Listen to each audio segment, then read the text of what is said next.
இப்போ மேக்ஸில் வந்து நம்ம வயது கணக்குகள் பார்க்க போகிறோம். வயது கணக்குனா ரொம்ப கணக்கை பார்த்தாலே நமக்கு தெரியும், பெருசாக இருக்க மாதிரி தெரியும். ஆனால் பெருசெல்லாம் இல்லை.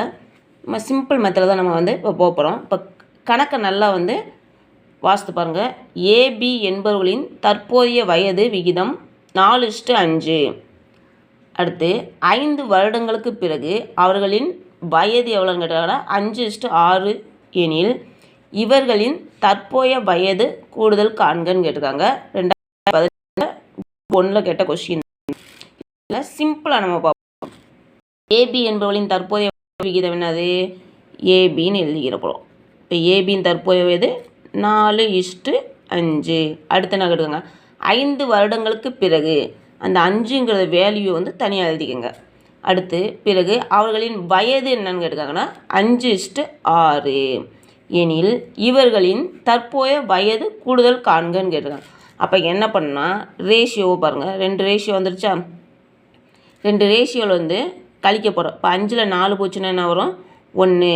இப்போ 6ல் 5 போச்சுன்னா 1. அப்போ ரேஷியோ வந்து நம்மளுக்கு இந்த வேல்யூ எவ்வளோ கிடச்சிருக்குன்னா சேமாக கிடச்சிருக்கு.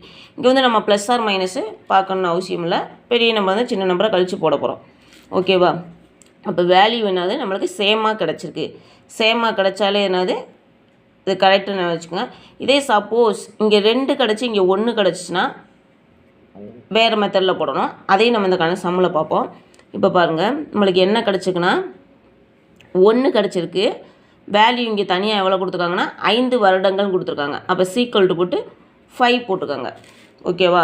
இந்த ரேஷியோவை பொறுத்தளவுக்கு 4:1 கொடுத்தாலும் அதே தான், இல்லது 2:1 கொடுக்குறாங்க, அது அப்படி கொடுத்தாலும் ரேஷியோ தான். ஈக்குவல் டு கொடுத்தாலும் வந்து நம்மளுக்கு வந்து ரேஷியோங்கிறது தான். அதை ஞாபகம் வச்சுக்கோங்க நீங்கள். இப்போ 1:5 நம்மளுக்கு என்ன கேட்டுக்காங்க? இவர்களின் தற்போதைய வயது கூடுதல் காண்குங்க. அப்போ தற்போதுனா நம்ம இதை வச்சு தான் பண்ணோம். ஏபி. அப்போ இந்த 2ல் தான் நம்ம என்ன பண்ணோம்னா இது தற்போதைய வயது, இது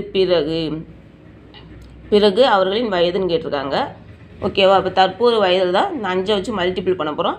இப்போ 4 × 5னா எவ்வளோ வரும்? 4×5 20.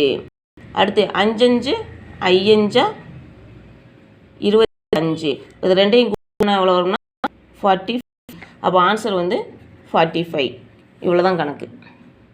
Okay, thank you.